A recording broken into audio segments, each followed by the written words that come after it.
Olá, pessoal, sejam todos muito bem-vindos.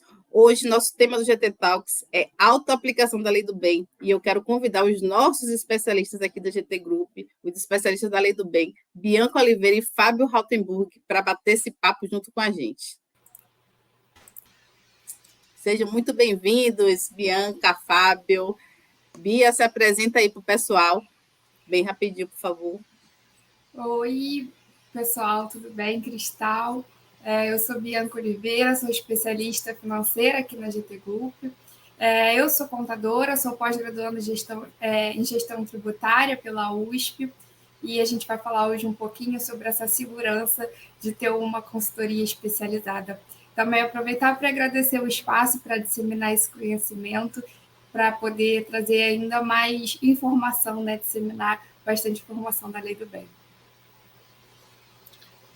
E aqui falando Fábio, né, também especialista na Lei do Bem.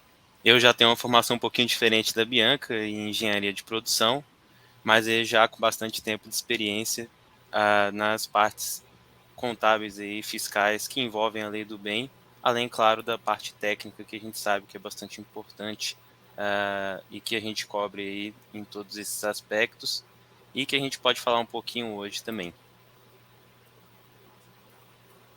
Sejam muito bem-vindos. E aí eu já vou para o ponto de ataque. Quais são os desafios que vocês acham mais comuns aqui com relação às empresas? Quais são os desafios que as empresas enfrentam para auto-aplicar a lei do bem?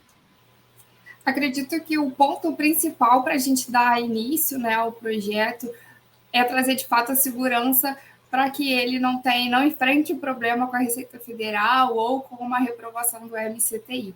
Isso a gente pode sanar trazendo o nosso SACI, né, o nosso Sistema de Avaliação do Conteúdo da Inovação, trazendo respaldos legais e também trazendo informações contábeis para que eles formalizem isso de forma com que não tenham problemas futuros com a Receita Federal, né? Para que a Receita, se por acaso intimar ou entrar com a DCTF na malha, a gente consiga sanar sem nenhum problema através de uma resposta legal em que a gente demonstre ali as contas contábeis. Lembrando que essas contas contábeis elas não precisam ser de pesquisa e desenvolvimento, mas contando que a gente consiga demonstrar que essas despesas de fato estão contabilizadas na empresa.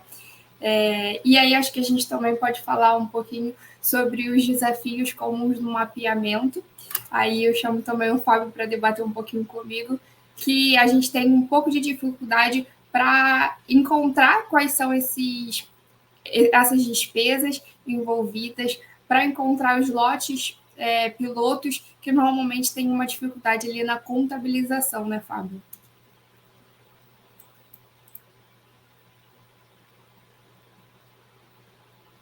Tá mudo, Fábio. Habilita seu microfone aí, agora. Perdão, pessoal. Então, na realidade, quando a gente pensa no mapeamento de projetos para a Lei do Bem, né, a gente tem aí alguns aspectos a serem analisados, e um deles é exatamente a parte de dispêndios, como que a gente vai alocar e como que esse dispêndio vai ser também analisado e verificado, tanto durante o projeto como após o projeto, que é normalmente o período em que as empresas realizam ali o mapeamento de dispêndios e alocação disso para a lei do bem, né? Então, essa dificuldade ela se inicia no mapeamento em si do projeto, ou seja, a gente tem dificuldades que vão desde o alinhamento entre a equipe técnica da empresa e a equipe financeira. Ela precisa ter esse envolvimento, esse colaborativismo ali entre eles, para que nós possamos identificar os projetos que são elegíveis para a lei do bem, assim como elencar os dispêndios que vão estar ali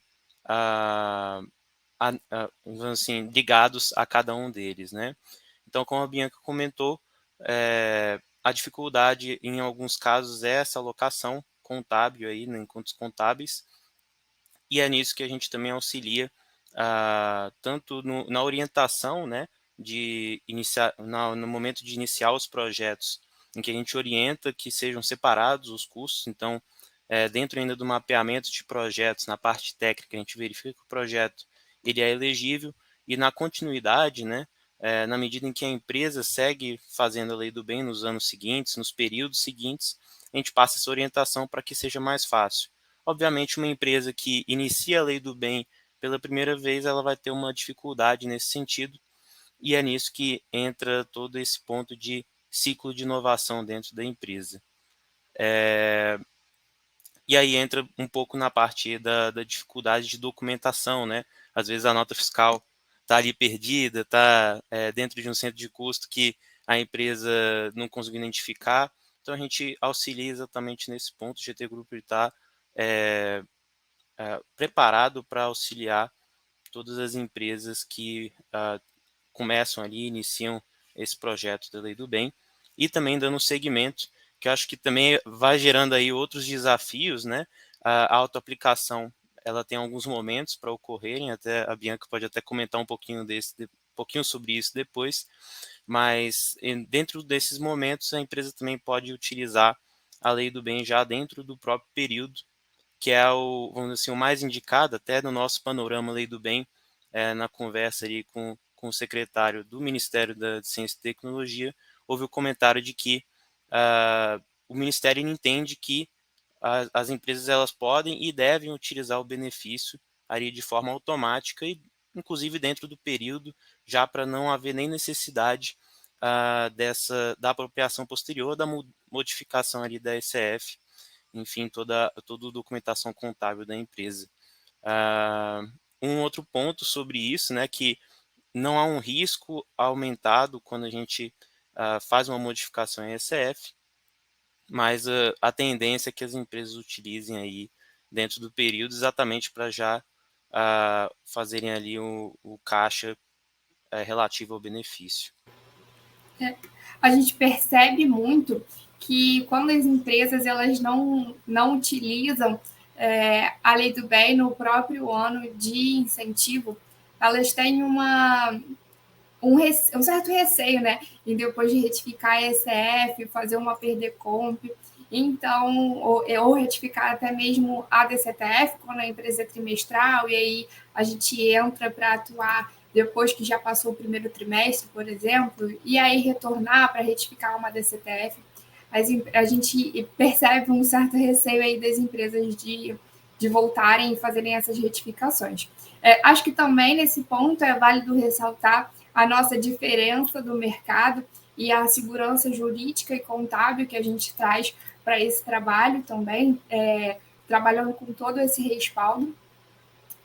E também a gente pode comentar que não há problema quanto a isso, mas a gente sempre tenta fazer um trabalho de forma que torne isso muito dinâmico e levando todos os documentos que sejam necessários, levantamento necessário por parte do cliente, mas trazendo o trabalho para dentro da GT com abertura de razões contábeis, aberturas de centros de custos, com que a gente possa identificar por aqui quais são os custos necessários, uma vez que a gente é organizado por squads de áreas de conhecimento. Então, eu estou bem acostumada ali a analisar projetos de química, de farmacêuticas. O Fábio ali está à frente do squad de engenharia. Então, a gente está bem acostumado a fazer leitura daquelas despesas, né, que são bem próximas, né, uma à outra, de uma companhia e da outra. Então, fica mais fácil o nosso mapeamento através de razões e de centros de custos. Então, a gente tira o trabalho do cliente, traz para dentro de casa de uma forma segura, depois pede as notas fiscais para a gente poder ter certeza, né, daquelas despesas, de como elas foram efetuadas e em como elas estão, de fato, contabilizadas ali para o cliente. Pode falar, Eu até comentar, Bianca, exatamente que a gente tem essa vontade, esse ímpeto aí de se aproximar do cliente e se adaptar às necessidades de cada um deles, né? Ou seja, na medida em que ele necessita de um apoio mais próximo, na medida em que o cliente percebe a limitação ali em mapear projetos, em buscar ali as informações internamente. É nesse momento em que a GT entra com a sua força, com a sua experiência, expertise, para chegar aí num resultado positivo e também evitar qualquer conflito dentro da empresa, da própria empresa. A gente tem toda essa integração entre equipes, né? Então a gente trabalha desde a parte da área técnica, como eu comentei anteriormente, mas a gente também vai conversar bastante com a área fiscal, também vai conversar bastante com a RH, exatamente para buscar as informações de pessoal, de equipe, são informações que a gente presta ali no formulário do Ministério. Então, toda essa integração e toda essa proximidade que a gente traz aumentam aí e, na realidade, reduzem também essa insegurança que algumas diretorias, que alguns colaboradores das empresas têm ao observar a lei do bem e ao observar esse ponto aí da autoaplicação, né? Até trazendo de volta esse ponto tão importante e que ele é estabelecido ali pela lei. E aqui na GT a gente tem, a Bianca comentou um pouquinho mais cedo sobre o nosso SACI, né? O Sistema de Avaliação de Conteúdo de Inovação, que ele gera aí um insumo para as empresas que realizam a autoaplicação, e é a nossa recomendação, né? Ali a gente tem os níveis dentro do SACI, então os projetos de nível de aderência médio já são que já possuem realmente um grau de inovação maior, a gente tem essa recomendação de autoaplicação. E realmente eles têm aí uma chance maior de aprovação. E até um ponto que a gente pode tocar, que é a parte da reprovação, né? Quando, por um acaso, uma eventual reprovação de algum projeto que foi submetido. Eu não sei se você tinha algum comentário sobre essa parte, Bianca. Não, é bom até a gente pegar o gancho para trazer também que o MCTI é o único órgão competente para analisar os projetos, se é ou não, se vai ser ou não homologado, se vai ser aprovado ou não, e não cabe à Receita Federal contestar essas despesas que estão ali homologadas ou não, se os projetos estão homologados ou não. O máximo que a Receita pode solicitar em caso de uma retificação, que não implica necessariamente, né, numa intimação ou numa fiscalização, não significa que após uma retificação a gente vai abrir os olhos da Receita Federal para uma intimação, mas o máximo que a Receita Federal pode pedir é, de fato, para a gente sinalizar em quais contas estão essas despesas, e não solicitar ali, dizer se é ou não uma inovação, né, se aquilo de fato é um P&D. Isso cabe somente ao MCTI, que é o órgão competente para isso. Inclusive, a gente tem a decisão do CARF quanto a isso, e o próprio guia e manual da Lei do Bem, ele fala sobre a aplicação do benefício, que é possível aplicar. A lei fala sobre autoaplicação, o decreto fala sobre autoaplicação e a instrução normativa ela fala sobre autoaplicação também. Então, a gente aí tem diversas instâncias que a gente pode levar também para a segurança do cliente. A gente sempre vai trabalhar de forma que seja mais seguro e mais confortável também, contabilmente também a gente tem essa dificuldade de lidar com o cliente quando ele entende que para retificar uma ECF, ele vai ter que retificar uma ECD também, enquanto não é necessário, né? O crédito ele vai ser reconhecido no momento em que ele está utilizando, que ele passou a reconhecer em ECF. Somente a ECF e talvez ali a DCTF tenham que ser retificadas.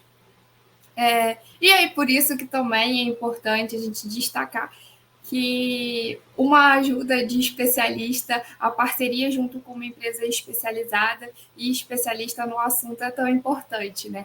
Porque existem pontos ali que são, sim, sensíveis, mas que tratados junto com pessoas que estão no mercado, que estão, de fato, trabalhando e apoiados nisso por tanto tempo. A GT tem bastante repertório, profissionais exemplares, profissionais que estão extremamente dedicados à lei do bem, né? A gente tem profissionais que estão somente nessa célula de fomentos indiretos, o que traz também mais segurança ainda para o trabalho que está sendo realizado. E na chance de reprovação, acho que a gente pode dizer aí que, no máximo, com o SACI, é bem difícil a nossa taxa de aprovação em frente ao SACI, ela é bem alta, se aproximando a 100%. Então, nesses anos todos aí que eu estou junto com a GT, ainda não passei por essa etapa. É algo bem difícil de acontecer, né? Exatamente, é algo aí que a gente tem acima de 98% de aprovação no MCTI, ali na última instância, né, depois das duas contestações.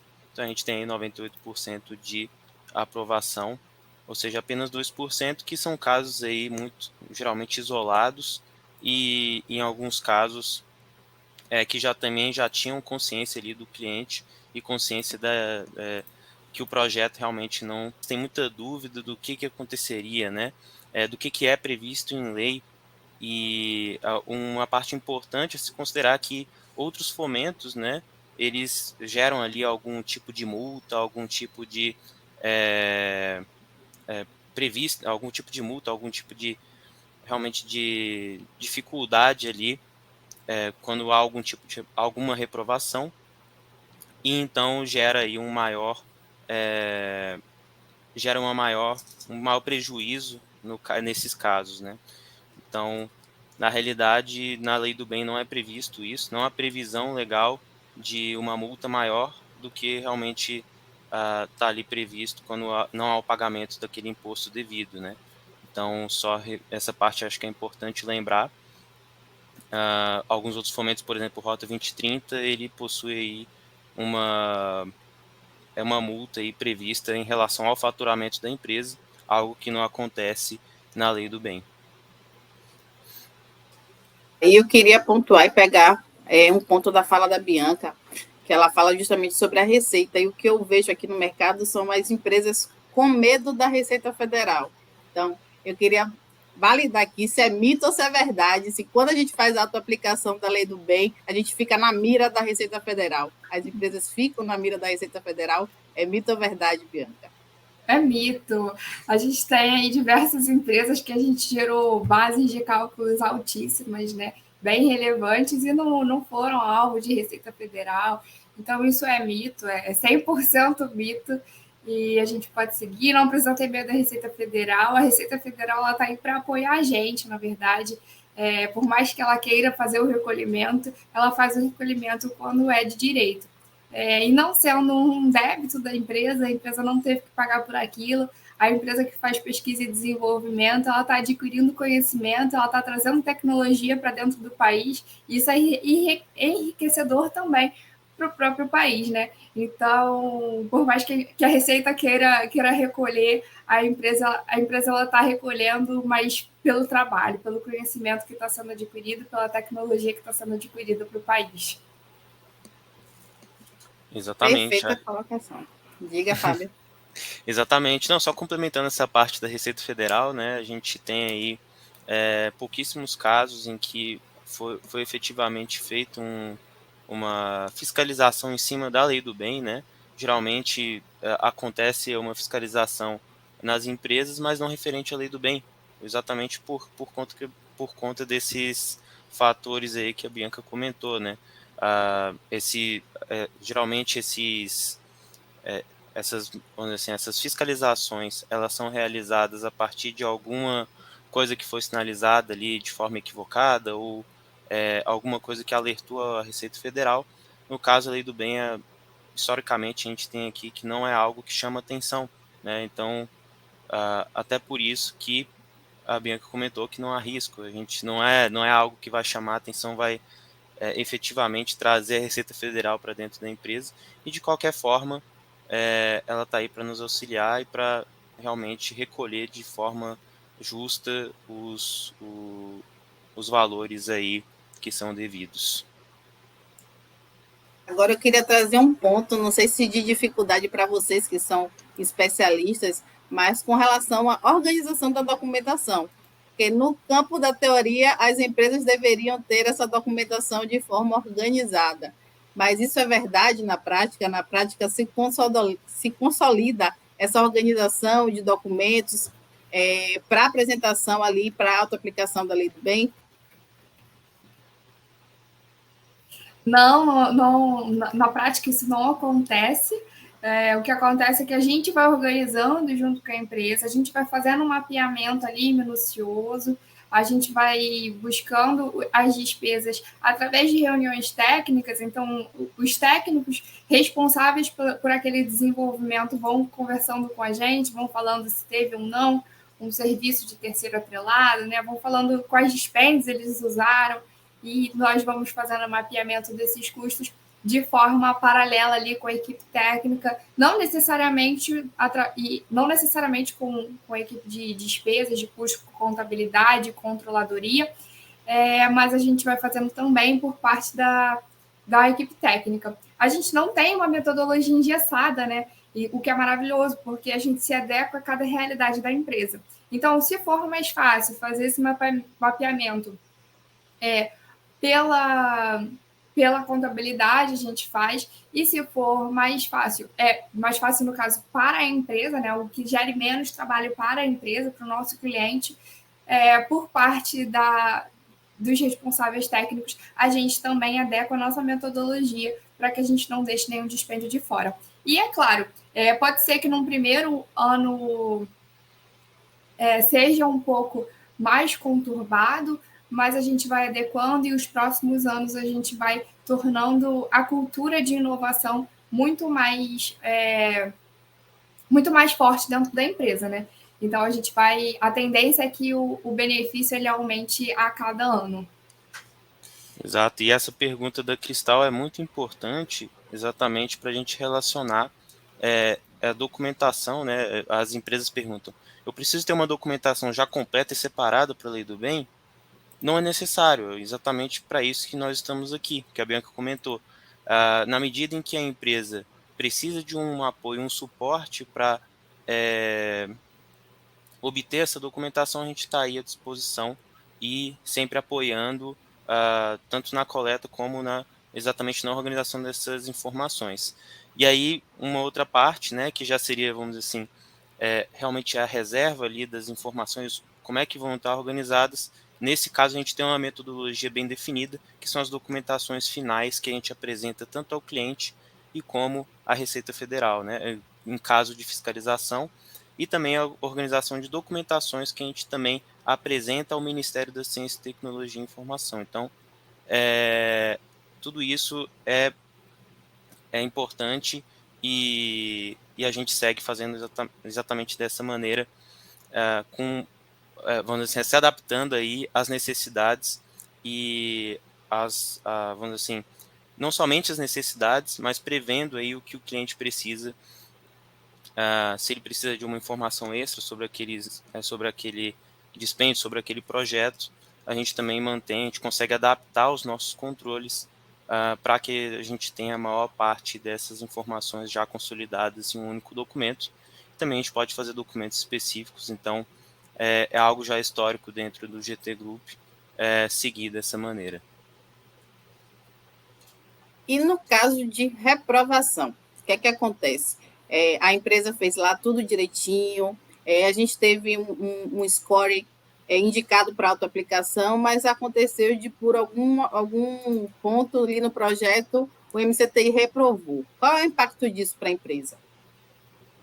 Em caso de reprovação, a empresa tem um impacto de recolher o que é devido com multa e juros. A gente tem um seguro, né, que vai cobrir, em caso for orientado pela GT, vai cobrir a multa e juros, limitado ali a 20%. Mas é importante a gente trazer à tona a timeline junto com o MCTI. Primeiro, a gente tem o parecer inicial, que ele pode vir com algum questionamento. A gente tem 30 dias para fazer uma contestação e informar para o Ministério por que aquilo é uma inovação e por que aquilo precisa ser aprovado. Então, a gente tem mais uma chance de falar mais sobre aquela inovação para que a gente consiga esclarecer para o MCTI. Depois disso, o MCTI emite um parecer complementar, que ainda assim pode vir com algum tipo de questionamento. A gente tem 10 dias para entrar com um recurso administrativo, ainda tentando convencer o Ministério, demonstrar ao Ministério do porquê aquilo é inovação. E aí, por fim, o MCTI emite um parecer final com a aprovação integral, parcial ou com a reprovação integral, né? Que aí é justamente essa questão. Chegando na reprovação final ali, com 100% de todos os projetos não sendo aprovados, a empresa precisa recolher, e já tendo auto-aplicado por sugestão da GT, a empresa precisa recolher com multa e juros o que é devido, e aí tem essa apólice de seguro que vai cobrir a multa e os juros, e a empresa arca somente com o que é devido. Um bom ponto, né? Esse seguro aqui, porque a gente garante, inclusive, a indicação de autoaplicação e, no caso de algum problema, a gente garante ali um seguro para ajudar ali a empresa no âmbito financeiro, né? Com relação a multas e alguma eventual implicação financeira que tem ali no nosso processo. Bacana, Bianca. Gostei muito de saber, aprender um pouquinho mais, Fábio, Bianca. Eu queria agradecer a participação de vocês, falar com o pessoal aqui que está assistindo ao nosso GT Talk. Se ficou com dúvida de algum ponto, questionar aqui, mandar para a gente nos comentários, que a gente chama um segundo papo. E queria deixar agora um espaço para vocês fazerem as considerações finais. A gente está no finalzinho ali, com o tempo apertado. Queria que vocês fizessem as considerações finais. Por favor. Eu queria trazer mais uma vez à tona aqui o quanto é importante vocês trabalharem, clientes que já estão conosco sabem da importância de trabalhar ali com a GT, recomendam, a gente tem bastante cliente ali que indica o trabalho da GT, tanto que também fazem parcerias aqui com o GT Talk. E para quem ainda não é cliente, saibam da importância de ter um parceiro que de fato é parceiro do negócio, que de fato fomenta a cultura de inovação do negócio, a fim de catalisar todos os recursos possíveis para pesquisa, desenvolvimento e inovação, para a gente poder ampliar cada vez mais os benefícios, trazendo mais retornos financeiros para a empresa. Então, a GT, de fato, ela vai atuar como um parceiro de negócio mesmo, vai segurar a mão, dizendo assim, e vai caminhar junto lado a lado. Queria também agradecer pelo convite de estar aqui, de poder falar sobre o que eu faço, o que eu amo fazer, e o que eu trabalho e atuo com tanta felicidade dentro da GT. Muito obrigada, Cristal, pelo convite. Obrigada, Fábio, também, por participar aqui comigo. Totalmente. Queria agradecer também e algumas palavras finais aí sobre o nosso tema. A temática autoaplicação, ela abrange não somente, né, a autoaplicação em si, a utilização do benefício pela própria empresa, mas também outros pontos que a gente comentou durante a reunião, né, durante esse nosso bate-papo, e que são muito importantes para a empresa entender a necessidade de organização e que a GT está exatamente nesse ramo, nesse segmento, para atendê-los da melhor maneira possível e trazer a inovação para dentro da empresa de vocês. Obrigada, Fábio, Bianca. Dá para ver a paixão de vocês aqui pelo tema no discorrer aqui dessa breve conversa. Foi muito elucidativo. Espero que a gente possa ter outros papos sobre mais imersivos. E esse foi o GT Talks de hoje. Autoaplicação da Lei do Bem. Até a próxima.